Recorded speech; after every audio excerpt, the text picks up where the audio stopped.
Hi, this is Matthew Robert Payne, and I've done this before. This is a prophecy for Richard Dawkins, the famous uh, physicist that the movie was about, the theory of everything. And I pray that someone who knows him may be able to pass a link of this video on. I don't personally know him and won't be trying to contact him. Um, but if you know him and you've seen this on YouTube, I'd encourage you to pass this on because I really want him to watch it. Um, First of all, I'll just say that I'm called to be a prophet, and I do hear the voice of God. I've been to heaven. I've met with God in my imagination. I've seen heaven, and I've been to hell. I've encountered hell. I've met Jesus in the flesh 4 times as a human being and interacted with him one of those times. I was too nervous to approach him the other times. Um, so I'm a little bit spiritually out there. I saw the theory of everything yesterday, and a friend of mine did a post on a Facebook group I did saying, wouldn't it be good if Richard Dawkins got a prophecy? And I thought I'd come to the party. I regularly prophesy over people. I did a prophecy over Madonna's life, and I hope that she'll watch that one day. So with that brief introduction, I'll proceed to do a personal message for Richard of God. Um, so this is what God says. I see a picture of an umbrella, and the umbrella normally will protect the person from sun and will protect the person from rain. Um, the umbrella isn't really known for withstanding tremendous winds, and many of them break down when it's really windy. Um, but you're like an umbrella. Uh, you're you're you're like an indestructible umbrella.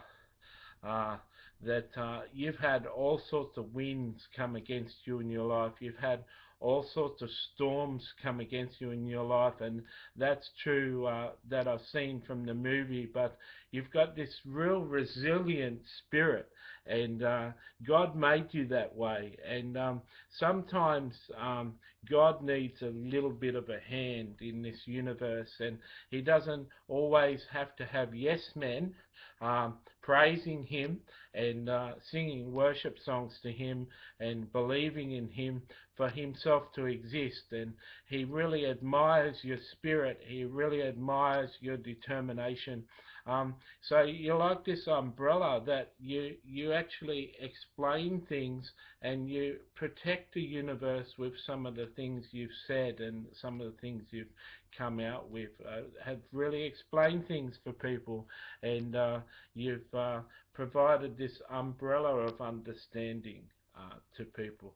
Um, I see a picture of a young boy, and he's sliding down a slide, and he's going quickly up to the top of the slide again. He's sliding down, and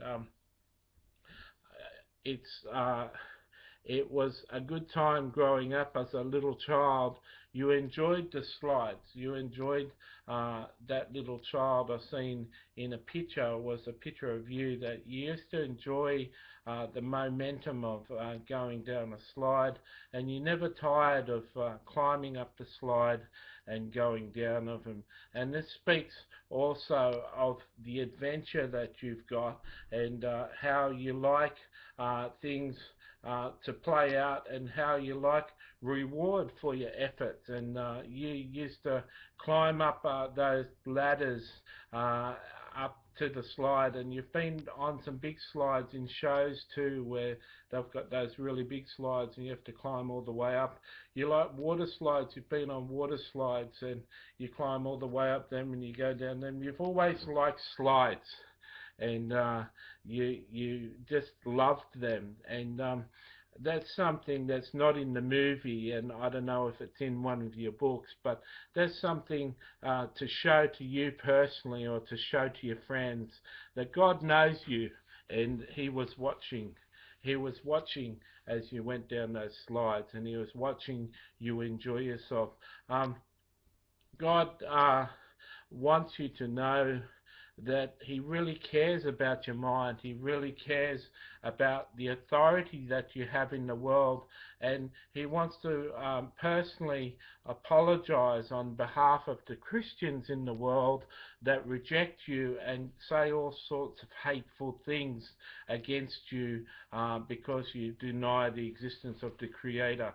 I think me personally, Matthew, thinks that it takes a lot more faith not to believe in God than to believe in God. It makes life a lot easier to have a faith in a God, that God knows what He's doing, and there's going to be this paradise for you when you die. It makes suffering a whole lot easier, and I have tremendous admiration for people who deny the existence of God. So that's just a little bit of Matthew there.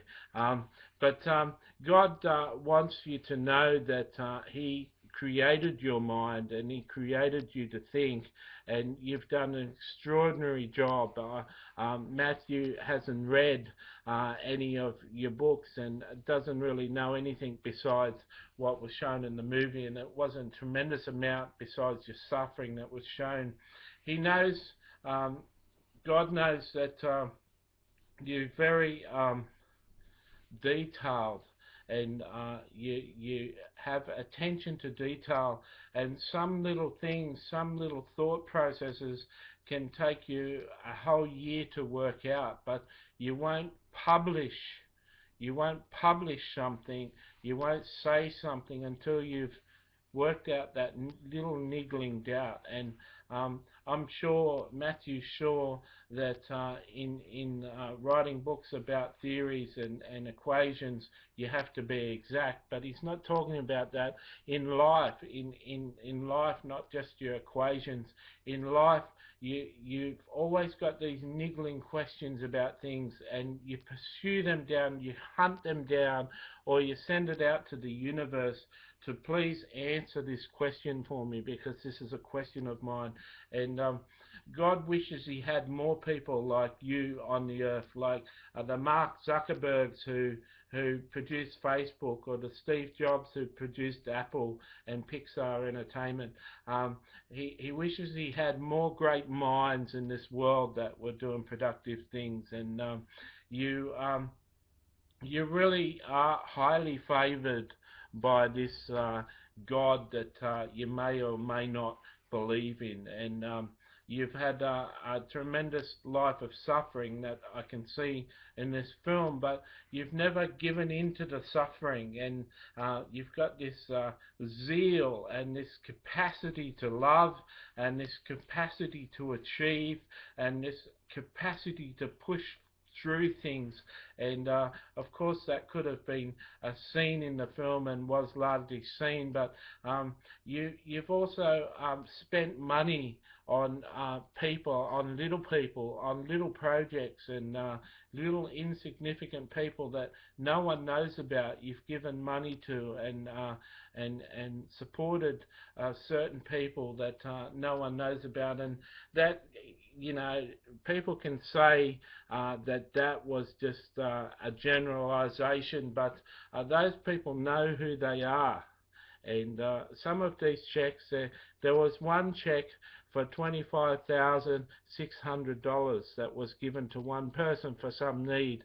I don't know the name of that person, but it was $25,600. It was a specific need, and it was given to a specific person. So if you're listening, God knows that figure, and He didn't give me the name of the person, but you know that you wrote that check, and you know that specific amount that you wrote that, or you could look up your records to your charitable donations.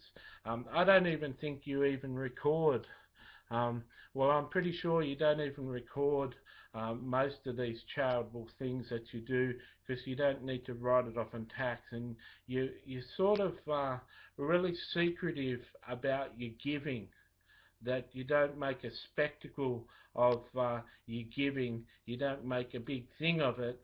You do a lot of it in private, and not a lot of people actually know that you give to people, and you're very, very, very generous to supporting organisations and charities and individuals that have needs, and you're well financed with your books and what you've done, and your earnings and your speaking ability, and you've got quite a bit of money, and a lot of people um, that are unmentioned and unnamed by God are very happy that Stephen Hawkins exists, and you know yourself um, that God has shared something there that very few people know. Only people close to you know, because you don't like public recognition of people. Jesus said himself, anyone that makes a song and dance about their giving has already got their reward, and they're not going to get a reward in heaven, because they've already got praise from men. So you've always been very private about that, and if Christians should know one thing about you, is you outgive them, and they complain about their 10% that they're supposed to give to God, and very rarely do they give 10%, but you outgive them, and you're very, very generous to broken-hearted people in the world, and it's my prayer that you'll have a dream, and you'll meet my Jesus face to face, and he'll be able to convince to you. He may even have to talk as a physicist and give you the impetus for your next book.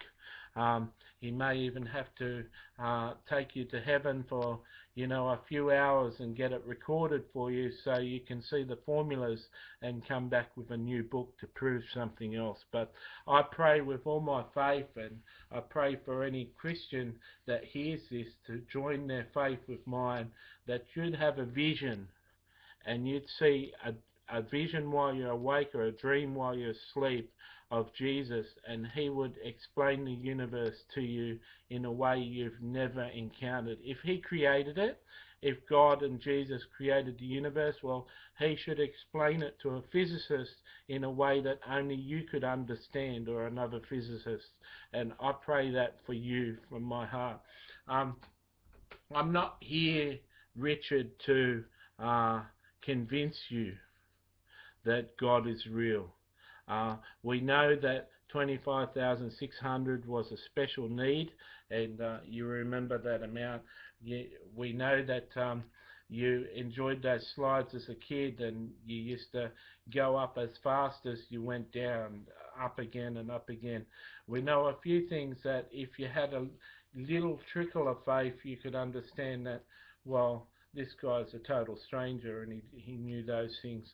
But I pray that if none of that convinces you, and you're a thinking man and it mightn't, I pray that my prayer will be answered, and you'll hear about this video, you'll see this video, and then you'll have the dream, and you'll know that God really, really, really loves you. He really admires you.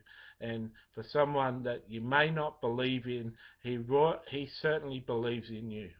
You may not believe in him, but he believes in you. God bless you. I hope that you get to see this video, or you get to hear about this video, and I pray that you're blessed by it. And it's my prayer, with all that is within me, that you have that dream and meet Jesus. God bless.